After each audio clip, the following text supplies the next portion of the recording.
দুর্গাপূজার কর্মকাণ্ড শুরু হয়েছে এবং তারই একটা অংশ হিসাবে আজকে এই মাহিগঞ্জ রামকৃষ্ণ মিশনে এই কুমারী পূজা অনুষ্ঠিত হলো এবং এই পূজার সকল কার্য ইতিমধ্যে সম্পন্ন হয়েছে। আমি মনে করি যে এখানে যত ভক্তরা এসেছে তারা অনেক আনন্দ উদ্দীপনার সাথে এই পূজা উদযাপন করলো এবং আগামী যে দুদিন আছে সেই দুদিনেও অনেক আনন্দ উৎসবের মধ্যে এই শারদীয় দুর্গা উৎসবের সমাপনী হবে এবং আমরা রংপুরের মানুষ, শান্তিপূর্ণ মানুষ, রংপুরের উন্নয়নের সাথে সকল ধর্ম বর্ণ নির্বিশেষে আমরা সামনের দিনে ঐক্যবদ্ধ থেকে আমাদের ভবিষ্যৎ প্রজন্মের জন্য কাজ করব ইনশাআল্লাহ।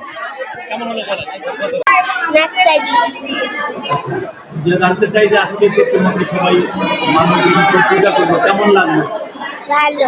ভক্তদেরকে কি দোয়া দিলাম, সবাই আশীর্বাদ কি দিলাম?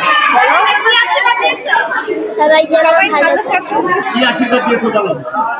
সবাই যেন ভালো সুস্থ থাকে, এই আশীর্বাদ দিয়েছো। আমার বাবার নাম টিটুল ঘোষ, আমার মায়ের নাম নীলাঞ্জনা। এবারও সবাইকে নিয়ে দুর্গাপূজা উদযাপন করছে। উদযাপনের শুরুতেই আমরা দরিদ্র মানুষের মাঝে শাড়ি বিতরণ করেছি, যেখানে বিভিন্ন দরিদ্র মানুষেরা এখান থেকে তাদের পরিধেয় বস্ত্র, আমরা বিশ্বাস করি যে আমরা যদি জীবে দয়া করতে পারি তাহলে ঈশ্বরকে সেবা করা হবে। এরই ধারাবাহিকতায় আজকে অষ্টমী পূজা ছিল।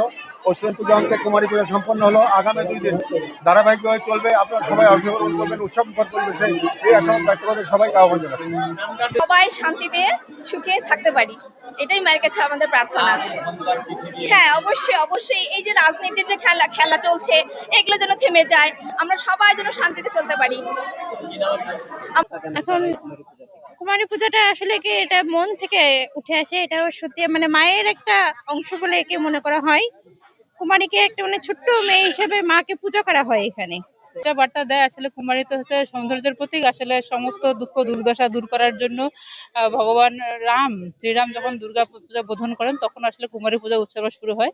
এটা কুমারী পূজার উদ্দেশ্যটা হচ্ছে হলো সমস্ত দুঃখ দুর্দশা দূর করে যাতে সবাই সুস্থ থাকে, সুন্দর থাকে, সেই উদ্দেশ্যে মূলত